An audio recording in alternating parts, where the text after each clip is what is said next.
ભાઈ અત્યારે હું સુરત આવી ગયો બરાબર ને સુરત આવ્યો ને તો મને કૂતરું મળ્યું જોરદાર. તમે કદાચ એને ને ટીવીમાં જોયો જ હશે. ઓખો તો એને દેખાતી જ નહીં. એકદમ ઠંડા સ્વભાવનો કોઈ દાડ ટણી બણી કરતો જ નહીં. જો તો હું તમને બતાવું છું. ઓરું આમ જો. હાય ઓરું કાકા કે મારા તો બહુ રીસ ચડે છે યાર. કોક મારું નામ લે મને નહીં ગમતું યાર. ભાઈ તો કહેવાય કે ઓરું ભાઈ એમ કહેતો ચાલે કે ના ચાલે. આ તો સીધું કે ઓરું અલા પેઢી બી ખરી નાખ્યો કેળબા શરીર ભરાઈને જ ફરું અને એરિયો બાપુ ને લોહીના ફોરા કાઢી નાખે મગજ ની મોં ફળ નાખે બોલો. મને યાર તુકારો સહન નહીં થતો યાર બધું સહન થાય. અને એક વાત યાદ રાખજે બેટા આખા સુરતમાં બાપુ દારૂ પાર પાડે હે. હા દારૂનો મોટા પાયે વેપારી કોઈના બાપની તેવડ નહીં કે મારું નામ લે.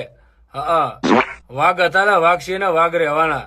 એટલે જે કરો ને મર્યાદામાં રહેવાનું અને બોલવામાં યાર મર્યાદા રાખો યાર. દિલના ભોળા જ છીએ યાર એવું નહીં કોઈ તારે યાર.